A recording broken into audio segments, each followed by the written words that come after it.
2025년 봄, 후쿠시마 앞바다. 일본 정부는 다시 한번 전 세계를 충격에 빠뜨리는 결정을 실행에 옮겼다. 바로 후쿠시마 제1원전의 고준위 방사성 오염수를 태평양에 방류하는 조치였다. 그러나 이 조치는 처음이 아니다. 이미 일본은 2023년 8월 24일 국제사회의 거센 반발 속에서도 1차 방류를 감행했고 이후 2024년까지 최소 4차례 이상 정기적인 방류를 실시했다. 2025년은 그 흐름의 연장선이자 방류의 규모와 속도가 비약적으로 증가하는 본격화의 시기였다. 당시 일본은 국제원자력기구 IAEA의 조건부 승인과 ALPS 다핵종 제거 설비를 통한 정화 기술을 근거로 기준치 이하의 안전한 처리수라고 주장했다. 하지만 이는 어디까지나 일본이 제시한 수치였고 다수의 해양학자와 환경 전문가들은 이러한 수치가 실제 해양 생태계 내 방사능 축적과 확산 경로를 반영하지 못한다고 지적했다. 바다에는 경계선이 없고 물은 국가의 허락 없이 흐르기 때문이다. 이번 2025년 방류 결정은 방사능 물질이 국경을 초월해 생태계를 오염시킬 수 있다는 현실을 재확인시켰다. 일본 정부는 이번 조치를 통해 후쿠시마 원전 부지 내 저장 탱크의 포화 문제를 해결하고 국제적 신뢰를 얻겠다는 입장이었다. 그러나 현실은 전혀 달랐다. 한국을 포함한 주변국 국민들은 불안에 떨었고 국제환경단체와 태평양 연안 국가들은 일제히 비판 성명을 발표했다. 한국 정부는 방류 소식 직후 NSC 국가안전보장회의를 긴급 소집하고 주한 일본 대사를 초치해 항의했다. 민관 합동으로 해양 감시 체계를 확대하고 전국 수산물 원산지 표시 강화 조치도 병행했다. 그러나 여론은 냉담했다. 시민단체들은 일본 대사관 앞에서 촛불 시위를 열었고 국내 어민들은 생업을 위협받는다며 거리로 나섰다. 서울, 부산, 제주 등 주요 도시 곳곳에서 자발적인 수산물 불매 운동이 확산되었다. 일본의 결정은 단순한 환경 이슈를 넘어 국제 질서와 외교적 신뢰, 생태계의 지속 가능성을 위협하는 사건으로 기록되었다. 그리고 2025년 우리는 그 충격의 중심에서 다시 한번 묻고 있다. 국가는 과연 국민의 식탁을 지킬 수 있는가? 2025년의 방류는 단순히 기술적, 환경적 이유만으로 설명되지 않는다. 일본 정부의 이번 결정 뒤에는 복잡한 정치적 셈법과 전략적 의도가 숨어 있다. 후쿠시마 오염수 방류는 단지 저장 탱크의 공간 부족 문제 해결이 아니라 일본 내부의 정치 위기 탈출과 국제 무대에서의 입지 강화를 위한 도구로 이용되었다. 먼저, 일본은 심각한 정치 위기를 겪고 있었다. 자민당 장기 집권 체제 하에서 반복된 부패 스캔들, 경기 침체, 고령화 가속 등으로 인해 국민들의 정치 불신이 극에 달한 상황이었다. 이런 때일수록 강력한 메시지와 결단이 필요한데 후쿠시마 방류는 바로 그 결단의 이미지로 사용되었다. 불가피한 선택, 과학적 근거에 기반한 용기 있는 결정이라는 수사를 통해 정치, 리더십의 위기를 전환시키려 한 것이다. 두 번째로 일본은 이번 조치를 통해 국제사회에서의 과학적 자주성과 환경기술, 선도국 이미지를 내세우려 했다. IAEA의 기술 검증을 근거로 일본은 자신들의 정화 기술이 세계적 기준을 충족한다고 강조했고 이를 통해 해양 감시 및 친환경 기술 산업 분야에서 주도권을 잡으려는 포석이 숨어 있었다. 특히 중국과의 해양 패권 경쟁, 미국과의 외교 전략, 균형 속에서 일본은 자국의 과학기술력과 환경정책 능력을 과시하고자 했다.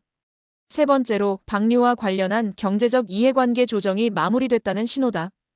초기 방류 반대에 앞장섰던 후쿠시마 어민단체, 농수산업계 등과 일정 수준의 보상과 설득이 이루어졌고 일본 정부는 더 이상 내부 반발이 크지 않다고 판단한 것이다. 일부 전문가들은 일본의 대기업들과의 협의가 이미 끝났으며 중장기적으로 경제적 피해보다 정치 외교적 이득이 크다는 결론이 내려졌을 가능성을 제기하고 있다. 결국 2025년 방류는 단순한 환경 정책이 아니라 일본 정치와 외교 전략, 경제 이익이 복잡하게 얽힌 거대한 계산의 결과였다. 이것이 세계 각국이 일본의 방류를 단순히 환경적 관점으로만 보지 않는 이유다.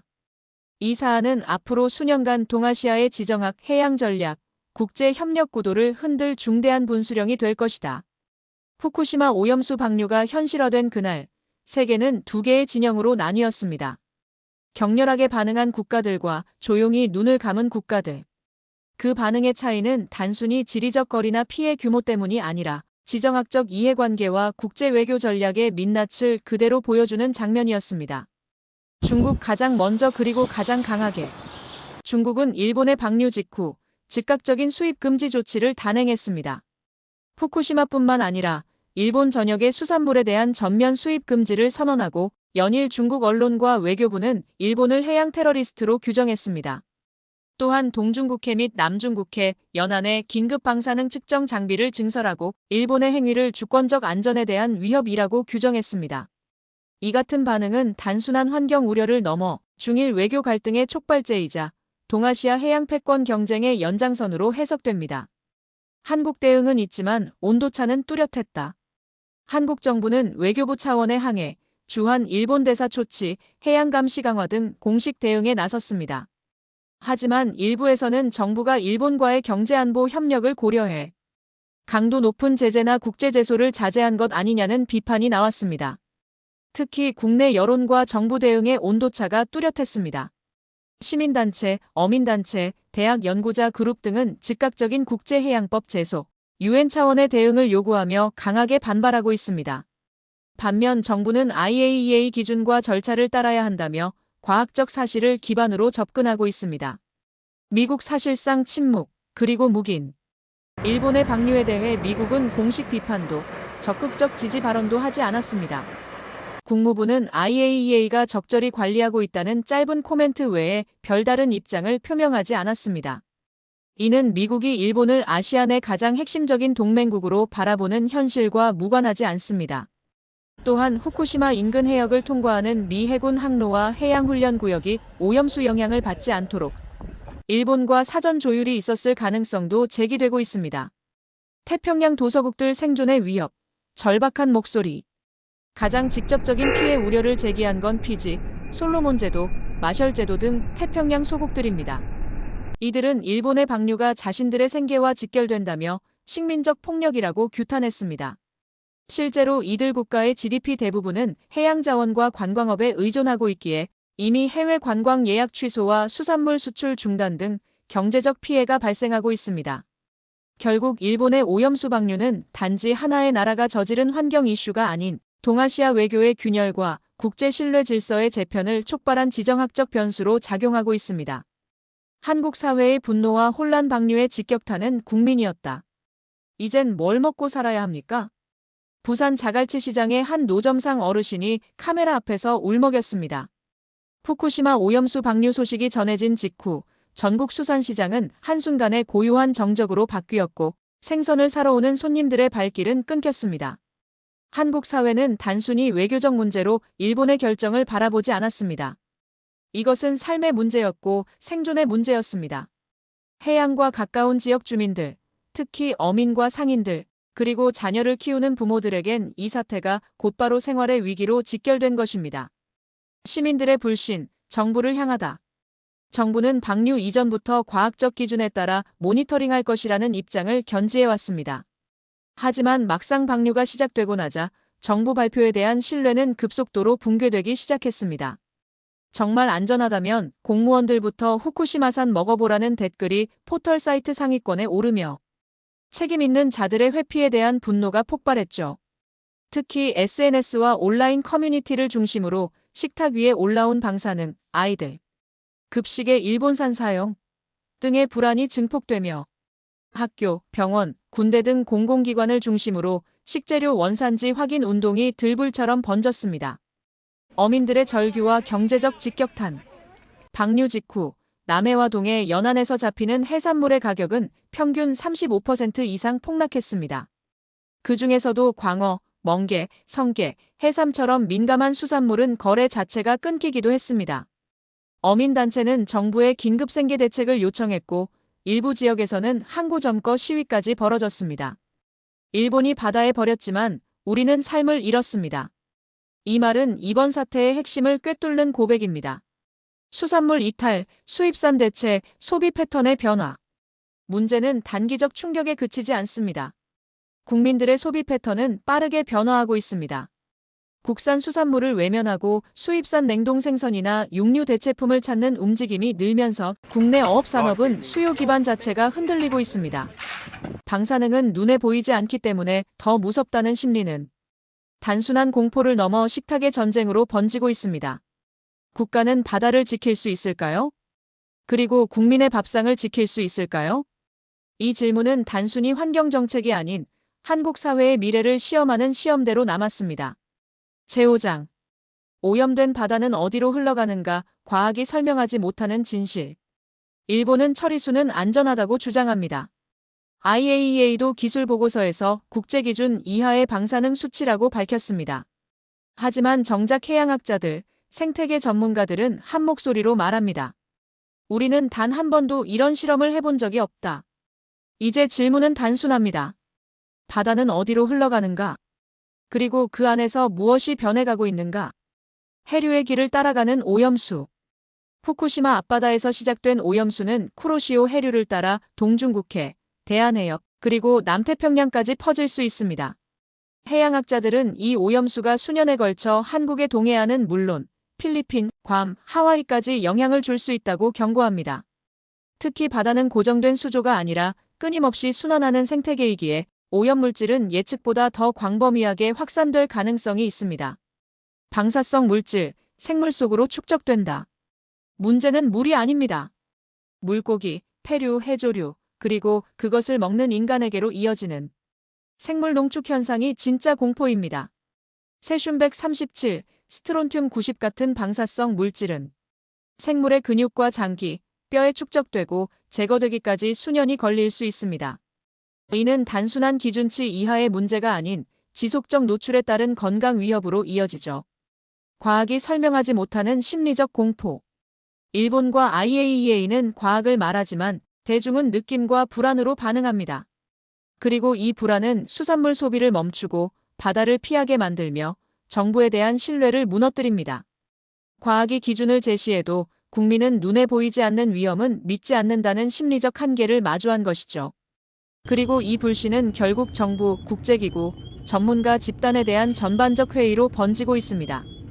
바다는 이미 오염되어 있다. 더 무서운 사실은 후쿠시마 오염수 방류가 처음이 아니라는 점입니다. 2011년 대지진 이후 수년간 이미 많은 양의 방사능 물질이 해양에 유출되었으며 일본 정부는 수차례 사고를 통제의 이름으로 축소해왔다는 기록이 존재합니다. 지금의 방류는 어쩌면 마지막 결정이 아니라 시작의 연장선일지도 모릅니다. 오염수는 단순히 바다로 흘러가지 않습니다.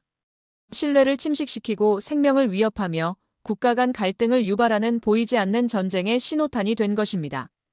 후쿠시마 앞바다에서 시작된 방사능 물결은 이제 단순한 환경 문제가 아닌 국가 생존 전략의 문제로 바뀌었습니다. 한국은 지금 과학적 대응과 정치적 전략, 그리고 국민 신뢰 회복이라는 세 갈래 전쟁을 동시에 치르고 있습니다.